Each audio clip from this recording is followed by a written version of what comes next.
प्रश्न 22। एक गाड़ी 70,000 रुपया में खरीदी गई। यदि उसका अवमूल्यन 6% प्रति वर्ष होता हो तो 7 वर्ष के बाद उस गाड़ी का मूल्य क्या होगा। तो प्रश्न 22 में हम ये सूत्र लगाएंगे, मिश्रधन बराबर मूलधन गुना 1 जोड़ दर बटा 100 का घात समय। तो मिश्रधन को ए से, मूलधन को पी से और दर को आर से और समय को एन से लिखते हैं।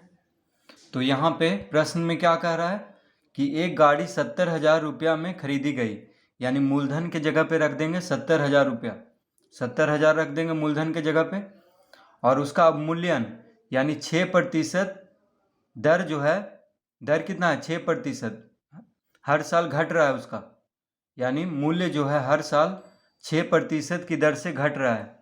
तो दर यहाँ पे -6 लेंगे। क्यों लेंगे? क्योंकि अवमूल्यन हो रहा है यानी घट रहा है।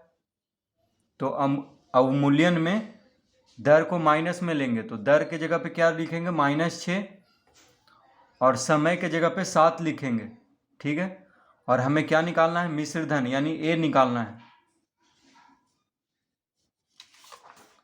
तो हम यहाँ पे लिखेंगे, यहाँ क्या क्या दिया हुआ है, P बराबर कितना दिया हुआ है 70,000, P बराबर 70,000 रुपया। ठीक है, तो P बराबर 70,000 लिख देंगे, कॉमा दर यानी आर बराबर कितना है -6% लेंगे क्योंकि अवमूल्यन हो रहा है। आर बराबर -6%,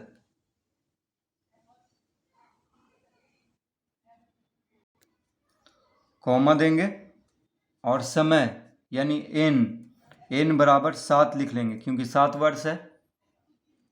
तो क्या निकालना है हमें? तो लिखेंगे माना कि 7 वर्ष के बाद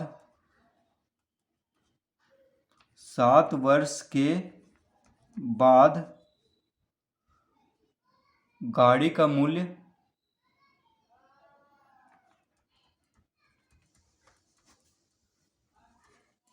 का मूल्य बराबर ए। तो हम क्या मान लेंगे कि 7 वर्ष के बाद गाड़ी का मूल्य, तो 7 वर्ष के बाद गाड़ी का मूल्य ए है। ठीक है, क्या मान लेंगे कि 7 वर्ष के बाद गाड़ी का मूल्य जो होगा वो ए होगा। तो अब हम सूत्र लगाएंगे यहाँ पे। तो सूत्र क्या होता है? ए बराबर P गुना 1 जोड़ R बटा 100 का घात n, यानी मिश्रधन बराबर मूलधन गुना 1 जोड़ दर बटा 100 का घात समय। इस तरह लिख लेंगे। तो ए तो हमें निकालना है, P कितना दिया हुआ है? P है 70,000, 70,000 लिख लेंगे। 1 जोड़ R कितना है? R है -6, तो यहाँ पे -6 लिख लेंगे और बटा में 100 लिख लेंगे। ठीक है, देखिए R बटा 100 है, और समय कितना है? 7 वर्ष। समय कितना है? समय है 7 वर्ष, तो यहाँ पे 7 लिख लेंगे। अब इस तरह इसको लिख लेंगे, तो ये हो जाएगा 70,000। अब यहाँ पे लघुत्तम 100 लेंगे, 100 लघुत्तम ले लेंगे। तो 100 गुना 1 100, देखिए 1 है, बटा में कुछ नहीं है, तो 100 गुना 1 100 यहाँ पे लिख लेंगे। और प्लस माइनस क्या होता है? माइनस। देखिए कोष्टक हटाएंगे तो प्लस माइनस क्या होगा? माइनस। अब यहाँ पे 100 है हर में और 100 लघुत्तम है, तो बस -6 को लिख देंगे यहाँ पे, यानी प्लस माइनस माइनस हो जाएगा और 6 लिख देंगे। तो 100 - 6 बटा 100 का घात 7, इस तरह हम लिख सकते हैं। 100 लघुत्तम ले लेंगे तो 100 गुना 1 100 और प्लस माइनस माइनस हो जाएगा और 6 को यहाँ पे लिख देंगे। अब इसके बाद तो इसके बाद हम लिख लेंगे 70,000। 100 माइनस 6 कितना होगा? तो 100 माइनस 6 हो जाएगा 94। कितना होगा? 94/100 का घात 7। इस तरह लिख लेंगे। 100 में से 6 घटा देंगे तो 94 आ जाएगा। तो 94/100 का घात 7 इस तरह लिख लेंगे। तो हो जाएगा 70,000। अब देखिए 94 को 100 से भाग देंगे।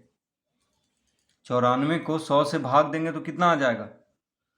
तो हो जाएगा 70,000 गुना 0.94।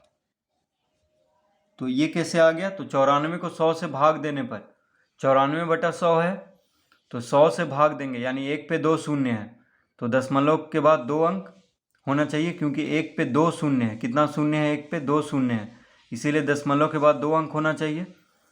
तो दाईं ओर से 9 के पहले दशमलव लगा देंगे यानी 0.94 हो गया, और इसका घात लिख लेंगे 7। कितना लिख लेंगे? 7। तो 94 को 100 से भाग देने पे कितना हो गया? 0.94। 0.94 का घात 7। अब प्रश्न में देखिए, तो 0.94 का घात 7 बराबर कितना दिया हुआ है? 0.6482। तो 0.94 का घात 7 बराबर कितना दिया हुआ है? तो उसको हम लिख लेंगे। तो 70,000 गुना 0.94 का घात 7 बराबर दिया हुआ है 0.6482। 6482। तो 0.94 का घात 7 बराबर कितना दिया हुआ है? 0.6482। तो इसको हम लिख लेंगे यहाँ पे। अब इसको हम इस तरह लिख सकते हैं, 70,000 गुना दशमलव हटाएंगे तो कितना हो जाएगा? 6,482। 6,482 हो जाएगा दशमलव हटाएंगे तो। और दशमलव के बाद कितना अंक है? 1 2 3 4, 4 अंक है, तो 1 पे 4 शून्य देंगे, 1 2 3 4। तो दशमलव के बाद कितना अंक है? 1 2 3 4, 4 अंक है, तो 1 लिख करके 4 शून्य दे देंगे बटा में। ठीक है, दशमलव हटा करके, यानी 6,482 बटा 10,000 हम इसको लिख सकते हैं। 0.6482 को क्या लिख सकते हैं? 6,482 बटा 10,000। अब यहाँ पे देखिए 1 2 3 4, 4 शून्य से 4 शून्य को खत्म कर देंगे तो कितना बच गया? यानी 7 गुना 6,482। अब इसको गुना करेंगे तो कितना आ जाएगा? 7 दूना 14, हाथ में रहा 1, 8 7 56, 1 57, हाथ में रहा 5, 7 चौक 28, 5 33, हाथ में रहा 3, 7 छक 42, 3 45। यानी इसका उत्तर आ चुका है 45,374 रुपया। तो ए हम निकाल रहे थे, तो ए बराबर कितना आ गया? यानी 45,374 रुपया। ठीक है, तो 7 वर्ष के बाद गाड़ी का मूल्य कितना हो जाएगा?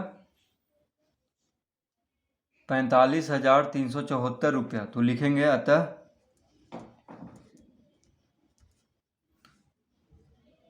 7 वर्ष के बाद, 7 वर्ष के बाद गाड़ी का मूल्य बराबर 45,374, 45,374 रुपया। कॉमा देंगे यहाँ पे, 1000 पे कॉमा देते हैं तो 45,374 रुपया। यानी 7 वर्ष के बाद गाड़ी का मूल्य कितना हो जाएगा? 45,374। अभी कितना है? 70,000 है, तो 6% अवमूल्यन हो रहा है हर साल। तो 7 वर्ष के बाद उसका कीमत हो जाएगा 45,374 रुपया।